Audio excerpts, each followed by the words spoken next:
नमस्कार दोस्तों। उम्मीद करता हूँ सभी अच्छे होंगे, स्वस्थ होंगे। दोस्तों, इस वीडियो में हम बात करने वाले हैं नागरिकता से जुड़े हुए कुछ बेहतरीन से एमसीक्यूज। यदि आप Delhi police, Haryana group D, किसी भी स्टेट पीसीएस या फिर किसी भी एसएससी एग्जाम की तैयारी कर रहे हैं तो ये वीडियो आपके लिए काफ़ी ज़्यादा इंपॉर्टेंट रहने वाली है। तो बिना किसी देरी के चलिए आगे बढ़ते हैं सबसे पहले क्वेश्चन की तरफ। आज का सबसे पहला क्वेश्चन है, भारत के संविधान के निम्नलिखित भागों में से कौन सा भाग नागरिकता से संबंधित है? भाग नंबर 2, 8, 6 या फिर 7। तो इस क्वेश्चन का सही उत्तर रहेगा भाग नंबर 2। वहीं पर दोस्तों, यदि बात करें कि कैसे कैसे क्वेश्चन आपसे पूछता है भाग को लेकर, संविधान के बारे में पढ़ रहे हैं तो संविधान के अंदर 1950 में कुल 22 भाग थे, जिनकी संख्या बढ़कर अब 25 हो गई है। यानी कि 1950 में इस भारतीय संविधान में कुल 22 भाग थे। वर्तमान में यानी कि 2023 में भारतीय संविधान में कुल 25 भाग हैं। उनमें से जो सबसे पहला भाग है वो बात करता है संघ एवं उसके राज्य क्षेत्र से। भाग नंबर 2 की बात करें तो ये संबंधित है नागरिकता से। इसको आप कुछ इस प्रकार से याद कर सकते हो।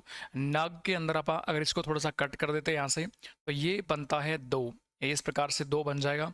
तो भाग नंबर 2 संबंधित है नागरिकता से, अर्थात सिटीजनशिप से। वहीं पर यदि भाग नंबर 8 की बात करते हैं तो 8 का संबंध बैठता है यूटीज से, यानी कि केंद्र शासित प्रदेशों से।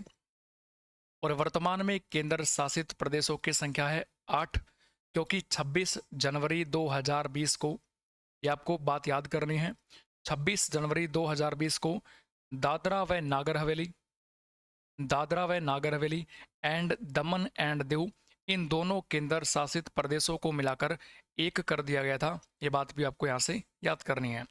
अगर इनकी राजधानी की बात की जाए तो राजधानी बैठेगी दमन। उसके अलावा अगर भाग नंबर 6 की बात की जाए तो ये संबंधित है राज्य सरकार से, यानी कि स्टेट गवर्नमेंट से।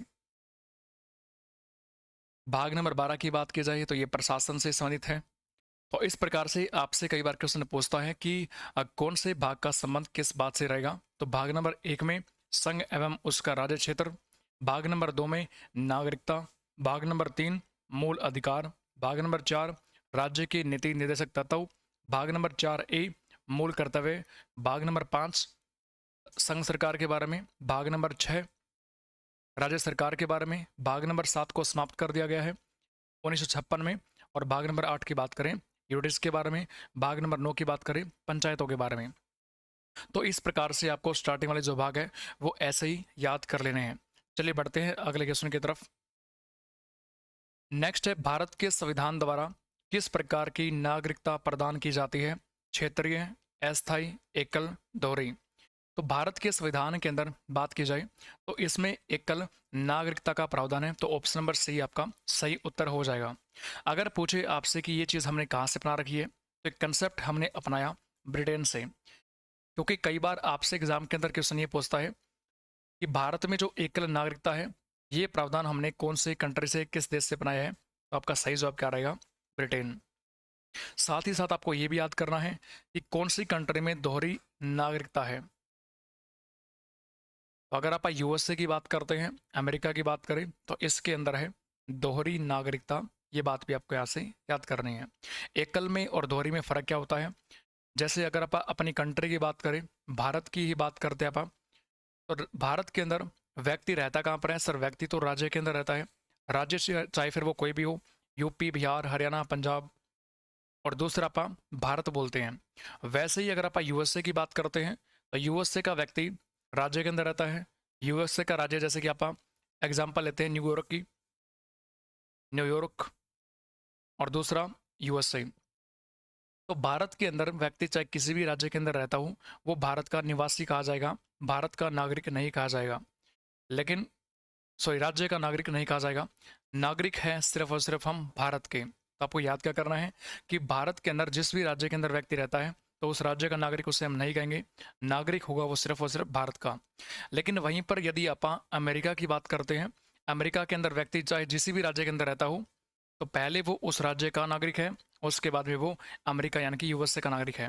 तो एक तो राज्य का नागरिक, दूसरा देश का नागरिक। तो कुल मिला के नागरिकता हुई दोहरी टाइप की। Example USA. अगला क्वेश्चन है, नागरिकता अधिनियम कब पारित किया गया था? 1965 में, 1955 में, 1952 में, 1960 में। भारतीय संविधान का भाग नंबर 2 रिलेटेड टू सिटीजनशिप, यहाँ पर पढ़ चुके हैं बात। सिटीजनशिप, अगर आर्टिकल्स की बात करें कि इसमें कौन कौन से अनुच्छेद आते हैं, तो इसमें आते हैं अनुच्छेद नंबर 5 से 11। उसके बाद में बात की जाए तो भारतीय नागरिकता के संबंध में कानून कौन पास करता है? अगर पूछे आपसे कि कानून कौन पास करेगा, अगर नागरिकता से संबंधित कोई कानून बनता है तो एक कानून बनाने का काम है केंद्र सरकार का। कानून कौन बनाएगा? केंद्र वाली सरकार बनाएगी। इसको यहाँ पर आप संसद भी बोल सकते हैं, क्योंकि केंद्र वाली सरकार बनती है संसद से, यानी कि पार्लियामेंट से। तो कानून संसद बनाती है, कानून केंद्र सरकार बनाती है, दोनों का मतलब यहाँ पर सेम रहेगा। अच्छा, कौन सा आर्टिकल है जो इनको कानून बनाने की आज़ादी देता है? उस आर्टिकल का नाम है अनुच्छेद नंबर 11। तो अनुच्छेद 11 में लिखा है कि संसद के द्वारा नागरिकता के संबंध में कानून बनाया जा सकता है।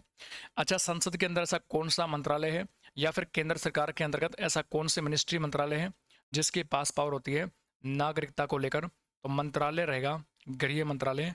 वर्तमान के अंदर गृह मंत्री कौन है? यह अमित शाह। तो होम मिनिस्ट्री के पास में मैटर आता है।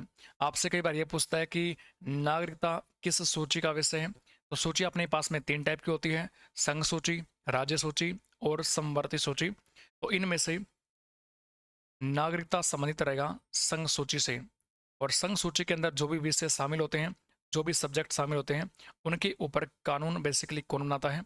केंद्र वाली सरकार ही बनाती है। ऐसे अब सवाल ही उठता है कि केंद्र के द्वारा बनाया गया सबसे पहला पहला कानून कौन सा है? तो वो कानून बनता है 1955 में। Option number B is the right answer. तो इस कानून का पूरा नाम क्या था? भारतीय नागरिकता अधिनियम 1955। और 55 के अंदर यहाँ पर प्राप्ति की समाप्ति के कुछ बेस दिए गए थे, वो हम आगे पढ़ने वाले हैं। अगला क्वेश्चन है, नागरिकता अधिनियम 1955 के अंतर्गत पंजीकरण के द्वारा भारतीय नागरिकता प्राप्त करने के लिए भारतीय मूल के व्यक्ति को भारत में कितने वर्ष बिताने होंगे? ये आपसे पूछा है। 5 वर्ष, 3 वर्ष, 7 वर्ष, 9 वर्ष या फिर 10 वर्ष। तो यहाँ पर इसका अर्थ क्या रहेगा? इसका अर्थ यह रहेगा, हमने अभी पढ़ा कि नागरिकता अधिनियम 1955 जो कि सर्वप्रथम सबसे पहले पार्लियामेंट के द्वारा बनाया गया था। अब इसके अंदर था क्या कि भारत की का नागरिक यदि किसी व्यक्ति को बनना है तो वहाँ पर प्राप्ति के बेस कितने रहेंगे और कौन कौन से रहेंगे। और वैसे ही अगर किसी व्यक्ति की भारत की नागरिकता को समाप्त करना है तो समाप्ति के बेस कितने रहेंगे। अब पैसे बनता है प्राप्ति, तो पैसे बन जाएगा 5 बेस, यानी कि 5 आधार। और यहाँ पर समाप्ति की बात की जाए तो समाप्ति के है कुल मिला के 3 बेस। इसका मतलब ये हुआ कि यदि किसी व्यक्ति को भारत की नागरिकता प्राप्त करनी है, भारत का नागरिक बनना है, तो फिर उसको लिए 5 बेस दिए गए हैं, 5 बातें हैं। इन 5 बातों में से अगर व्यक्ति कोई एक सिंगल बात भी फुलफिल करता है तो वो भारत का नागरिक बन सकता है। वैसे ही अगर समाप्ति की बात करें कि भारत की नागरिकता किसी व्यक्ति से कैसे छीनी जा सकती है, तो उसके लिए यहाँ पर 3 पॉइंट दिए हैं। इन 3 पॉइंट में से एक सिंगल पॉइंट के द्वारा भी व्यक्ति की भारत की नागरिकता को समाप्त किया जा सकता है। सबसे पहले प्राप्ति की बात करते हैं कि 5 बेस कौन कौन से हैं। 5 में सबसे पहला बेस है जन्म के द्वारा, यानी कि अगर भारत में किसी व्यक्ति का, किसी बच्चे का जन्म होता है और उसके माता और पिता दोनों भारतीय हैं तो उसको भारत की नागरिकता मिल जाती है। उसके बाद में है वंश कर्म के द्वारा, यानी भारत की वो व्यक्ति जो विदेश में काम करते हैं, रहते हैं, अगर विदेश में उनको वहाँ पर कोई उनका छोटा बच्चा होता है तो फिर उस बच्चे को वंश कर्म के द्वारा भारत का नागरिक मान लिया जाता है या फिर वो बन जाता है। तीसरा है पंजीकरण। एग्जाम के अंदर, यानी कि क्वेश्चन जो आपका है उसके अंदर जो बात पूछी आपसे, पंजीकरण के बारे में पूछा है।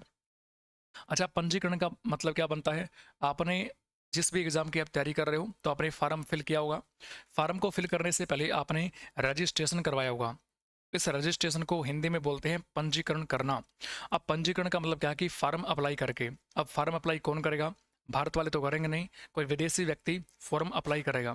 तो यहाँ पर आपसे ये पूछा है कि कितने वर्ष तक भारत में कितने वर्ष बिताने होंगे, तब जाके उसको पंजीकरण के माध्यम से, यानी कि फॉर्म अप्लाई करके भारत का नागरिक बन सकता है। तो यहाँ पर इस क्वेश्चन का सही उत्तर रहेगा ऑप्शन नंबर सी, यानी कि 7 साल तक रहना होगा। चौथा जो ऑप्शन बनता है या जो आधार बनता है वो है देशीयकरण। यानी देशीयकरण के द्वारा भी व्यक्ति भारत का नागरिक बन सकता है। इसके लिए करना क्या पड़ेगा, यानी अगर कोई विदेशी व्यक्ति है, वो भारत में आकर 5 साल से रह रहा है, उसने 8वीं अनुसूची के अंदर जो 22 भाषाएं हैं उसमें से कोई एक भाषा सीख ली है, उसके अलावा यदि बात करें तो भारत की कल्चर में, संस्कृति में ढल चुका है, खान पान रहन सहन सब भारतीयों के जैसा बन चुका है, तो उसको आप कह सकते हैं कि वो देसी बन चुका है। और 5 साल तक यदि ऐसा वो करता है, कंटिन्यू भारत में रहता है, तो देसीकरण के माध्यम से वो भारत का नागरिक बन सकता है। फिर भी उसको पंजीकरण तो करवाना पड़ेगा। अब सवाल ये उठता है कि सर पंजीकरण होता कहाँ पर है। ये पंजीकरण होता है बेसिकली सरकार के पास में। तो सरकारी फर्म आपका एक्सेप्ट करती है, गृह मंत्रालय में जाकर आप फॉर्म अप्लाई कर सकते हैं। अगर वो फॉर्म आपका अप्रूव हो जाता है तो आप भारत के नागरिक बन सकते हैं। 4 बेस अपन ने पढ़ लिए। 5वां बेस है भूमि अर्जन के द्वारा। पांचों के पांचों बेस इंपॉर्टेंट है। 5वां बेस बनता है भूमि अर्जन के द्वारा, यानी भूमि को भारत में सम्मिलित करके। वो कैसे होगा, जैसे एग्जाम्पल के तौर पर आप समझते हैं, यहाँ पर समझते हैं इसको कि जैसे ये भारत देश है, भारत कंट्री है। अब यहाँ पर एक देश पड़ता है जिसका नाम है नेपाल, यहाँ पर एक और देश पड़ता है जिसका नाम है भूटान, और बीच में हमारा राज्य है जिसको आप सिक्किम के नाम से जानते हैं। सिक्किम भी किसी टाइम पर एक अलग देश हुआ करता था, इसको भारत में शामिल किया गया था 1975 के अंदर। तो सिक्किम के अंदर रहने वाले जो लोग हैं वो भारत के नागरिक बन गए थे। वैसे ही अगर आप नेपाल की बात करें तो कल को यदि नेपाल भारत के अंदर शामिल होना चाहता है तो आर्टिकल 2 के द्वारा वो भारत में शामिल हो सकता है। सिंपल सी बात है, पार्लियामेंट ऐसा कर सकती है। तो जब नेपाल भारत के अंदर शामिल हो जाएगा तो नेपाल के अंदर रहने वाले जो लोग हैं वो क्या बन जाएंगे, ऑटोमेटिकली भारत के नागरिक बन जाएंगे। इसको बोला गया भूमि अर्जन के द्वारा, यानी भूमि को भारत में सम्मिलित वगैरह करके। उसके बाद में यदि बात करें कि सर ये तो हमने 5 बेस पढ़े प्राप्ति के, लेकिन समाप्ति के कौन कौन से बेस बैठेंगे। तो समाप्ति के 3 बेस है। सबसे पहला रहेगा स्वैच्छिक त्याग।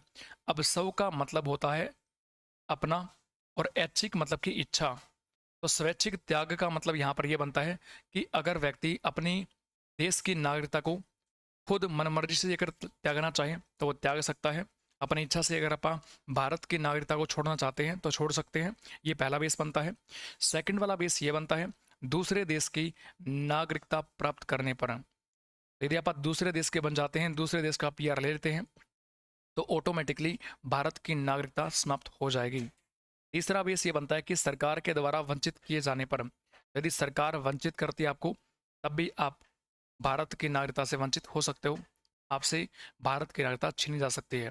अब सरकार वंचित क्यों करेगी, यदि भारत में रहकर कुछ गलत काम करेंगे, युद्ध के टाइम पर शत्रुओं का आप साथ देंगे, या फिर बात करें तो आप अपने ऊपर लग जाए देशद्रोह का मामला, तो ऐसी कंडीशन में सरकार हमसे हमारे देश की नागरिकता को छीन सकती है। तो यहाँ पर ये 3 बेस बनते हैं। सारे बेस इंपॉर्टेंट आपको पढ़ने हैं।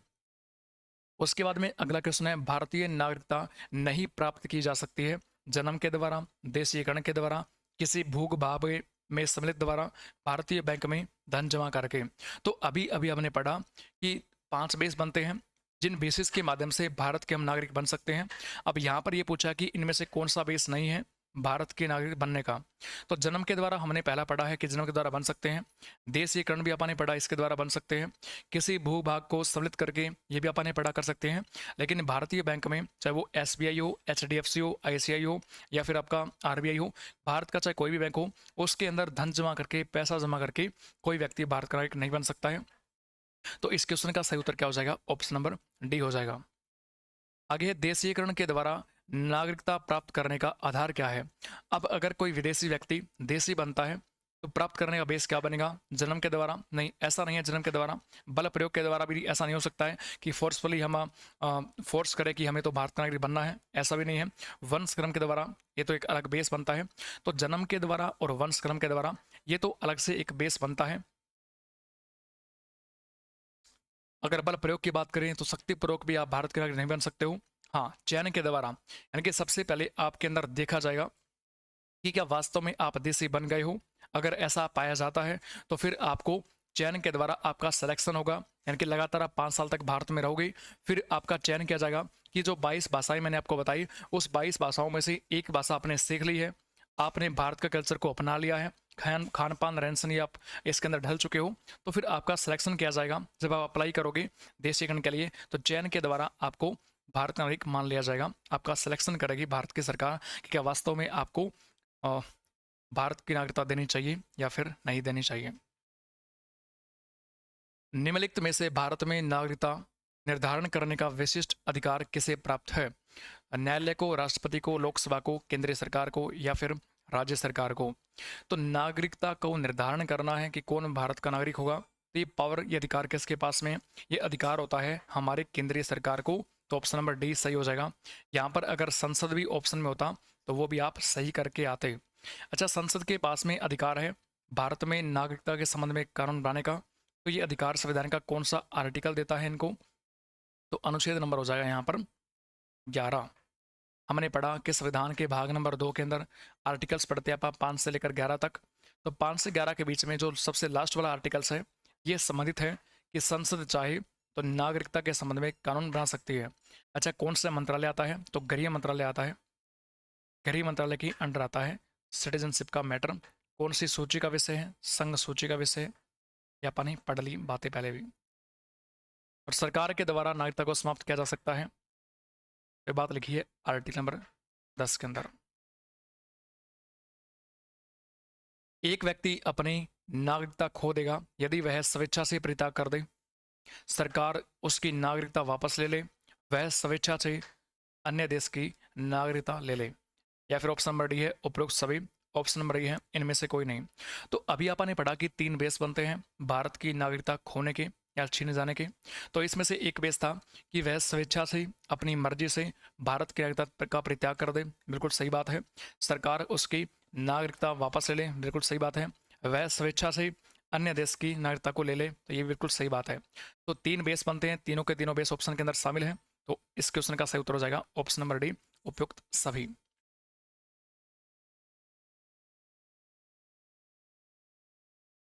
और जो ऑप्शन नंबर सी है वह स्वेच्छा से अन्य देश की नागरिकता ले ले, ये बात लिखी है आर्टिकल नंबर 9 के अंदर।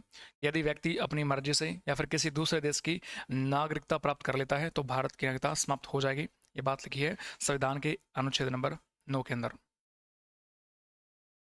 आगे आपको मिलान करना है, निम्नलिखित का मिलान कीजिए। स्तंभ 1 है, स्तंभ 2 है। सबसे पहला पॉइंट है भारतीय नागरिकता को प्राप्त करने का तरीका क्या है, किस तरीके से आप प्राप्त कर सकते हो। तो आपने पढ़ा कि प्राप्ति के यहाँ पर 5 बेस बनते हैं, जिसमें से एक बेस था पंजीकरण। तो कौन कौन से बेस पढ़े आपने? एक पढ़ा जन्म के द्वारा, एक पढ़ा वंशक्रम के द्वारा, फिर है पंजीकरण के द्वारा, 4 है देशीकरण के द्वारा, और 5वां है कि किसी भी भूभाग को हम भारत के अंदर सम्मिलित करके ऐसा कर सकते हैं। तो यहाँ पर पहले पॉइंट का जो सही सटीक जवाब बैठता है वो है सी पॉइंट, यानी कि पंजीकरण के द्वारा। सेकंड वाला है कि भारतीय नागरिकता को अंत करने का तरीका क्या है, समाप्ति का बेस क्या बनता है। तो हमने पढ़ा कि सरकार किसी व्यक्ति की नागरिकता को छीन सकती है या फिर नागरिकता से वंचित कर सकती है। तो इस पॉइंट का जवाब रहेगा ए, वंचित करने पर। मूल अधिकार की बात करते हैं तो मूल अधिकार के अंदर आर्टिकल नंबर 14 है जो बात करता है विधि के तहत समता, विधि के तहत समानता तथा विधियों के समान संरक्षण। अच्छा, इसको हम कहाँ पर पढ़ते हैं? इसको हम पढ़ते हैं संविधान के आर्टिकल नंबर 14 यानी कि 14 के अंदर पढ़ते हैं आप विधि के समक्ष समानता तथा विधियों के समान संरक्षण। आर्टिकल नंबर 14 टू 18 की बात करते हैं, 14 से 18 की बात करते हैं। तो एक टाइप का आपका मौलिक अधिकार बनता है, और मौलिक अधिकार कौन सा है? समता या फिर समानता का अधिकार, समता या फिर समानता का अधिकार। कई बार आपसे एग्जाम के अंदर ये पूछता है कि समानता के अधिकार से संबंधित भारतीय संविधान में कुल मिला के कितने आर्टिकल्स हैं। तो 14 से 18 के बैठ जाएंगे आपके 5 अनुच्छेद, 14, 15, 16, 17 और 18। तो इस क्वेश्चन के उत्तर पे आते हैं तो क्या रहेगा? पहले का रहेगा सी, तो पहले का सी 2 ऑप्शन के अंदर है। दूसरे का रहेगा ए, तो दूसरे का ए यहाँ पर आप देखिए, दूसरे का ए यहाँ पर है, पहले का सी यहाँ पर है, और तीसरे का है बी, तो ये रहा बी। तो option number first is the right answer for this question. अगर चैनल पर आप पहली बार विजिट कर रहे हैं तो इस चैनल को सब्सक्राइब करें। अगर वीडियो आपको अच्छी लग रही है तो वीडियो को लाइक करना बिल्कुल ना भूलें, और साथ में बेल आइकन को भी आप प्रेस कर लें ताकि जैसे ही हमारी कोई लेटेस्ट वीडियो आती है तब सबसे पहले आप तक नोटिफिकेशन पहुंच जाए। आप चाहे किसी भी कंपटीशन एग्जाम की तैयारी कर रहे हो जहाँ पर इंडियन पॉलिटी आपसे पूछी जाती है जीके के पोर्शन के तहत, तो वहाँ पर ये क्वेश्चन पक्के पूछे जाते हैं। हम वही क्वेश्चन इस वीडियो के या फिर इस सीरीज के माध्यम से कर रहे हैं जो कि काफ़ी ज़्यादा इंपॉर्टेंट है, किसी ना किसी एग्जाम के अंदर पूछे गए हैं या फिर पूछे जाने की पूरी पूरी संभावना बनी रहती है।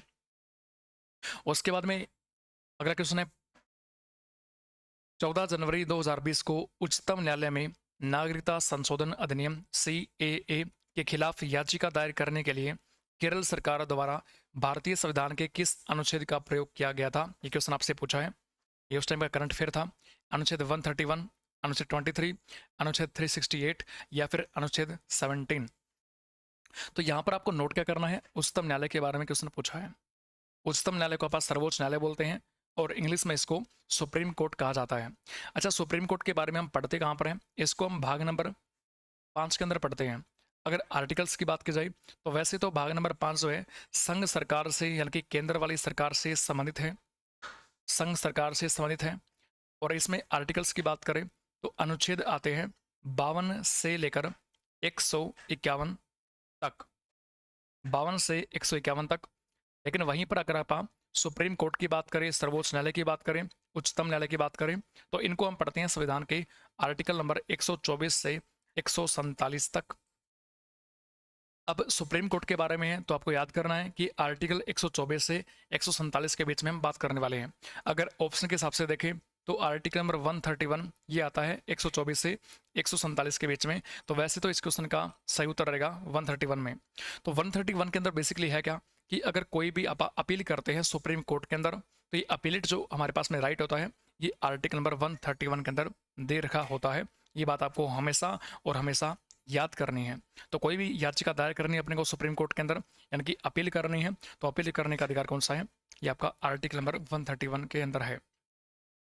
उसके अलावा अगर अनुच्छेद 23 की बात करें तो अनुच्छेद नंबर 23 हो चाहे 24 हो, 23 हो चाहे 24 हो, ये है शोषण के विरुद्ध अधिकार, राइट अगेंस्ट एक्सप्लॉइटेशन, यानी कि शोषण की बात कर रखी है अनुच्छेद नंबर 23 और 24 के अंदर। तो याद कैसे करना है, 2 है यहाँ पर, आगे भी यहाँ पर शोषण के अंदर 2 बनता है, 2 है, फिर पीछे है आपका 3। तो शोषण के विरुद्ध अधिकार 23 और 24, यहाँ पर 6 है, इसको आप 4 बना सकते हो, ये 4 बन गया आपका। 23 और 24 के अंदर आपका कौन सा है, ये शोषण के विरुद्ध अधिकार है। 23 कहता है कि मानव दुर्व्यापार हुआ, बेगारी हुआ, बलात्सरम हुआ, इसके ऊपर प्रतिबंध की बात की जाती है। और वहीं पर आर्टिकल नंबर 24 की बात की जाए तो ये बात करता है कि बाल श्रम पर प्रतिबंध, यानी कि जो छोटे छोटे बच्चे होते हैं, 14 साल से कम आयु के बच्चे होते हैं, उनसे खतरनाक काम नहीं करवाया जाएगा, ये बात लिखी है आर्टिकल नंबर 24 में। और संसद के पास में संविधान संशोधन करने की शक्ति होती है, तो ये लिखा है आर्टिकल नंबर 368 में। जैसे अभी बात करते हैं तो महिला आरक्षण बिल 2023 पास किया जा चुका है लोकसभा के द्वारा, राज्यसभा के द्वारा। इसके बाद में संविधान के 3-4 आर्टिकल है जिसके अंदर हमें अपने को बदलाव देखने को मिलेगा। तो जैसे ही किसी भी अनुच्छेद के अंदर बदलाव होता है तो इसको आप संविधान में बदलाव बोलते हैं या फिर संविधान के अंदर आप इसको संशोधन बोलते हैं। तो ये पावर किसके पास होती है, संसद के पास होती है, और संसद ये करती है काम आर्टिकल नंबर 368 के अकॉर्डिंग। ये अनुच्छेद 368 आता है संविधान के भाग नंबर 20 के अंदर। आर्टिकल नंबर 17 की बात करते हैं तो इसमें लिखा है छुआछूत या फिर अस्पृश्यता का अंत, छुआछूत या फिर अस्पृश्यता का अंत। तो इसी के साथ में हमारा जो टॉपिक है ये कंप्लीट होता है। आज की क्लास के अंदर आपने काफ़ी महत्वपूर्ण बातें पढ़ी है। यकीन मानिए अगर इस वीडियो को आपने अच्छे तरीके से देखा है, जितनी बातें मैंने आपको बताई उसको आप नोट करते हुए चल रहे हो, तो आपके एग्जाम के अंदर नंबर यहाँ से नहीं कटेंगे, अच्छे स्कोर आप एग्जाम के अंदर करने वाले हो। तो ऐसे ही नॉलेजेबल वीडियो मैं आपके लेकर आता रहूँगा। एक सीरीज़ हम कंप्लीट करेंगे, साथ साथ में हम करंट अफेयर की सीरीज़ भी स्टार्ट करने वाले हैं टॉपिक वाइज, और साथ में हम इकोनॉमिक्स की सीरीज़ भी स्टार्ट करने वाले हैं। वीडियो अच्छी लगती है वीडियो को लाइक करें, चैनल पर पहली बार आए हो सब्सक्राइब करें, बेल आइकन को प्रेस कर लें। Thank you very much.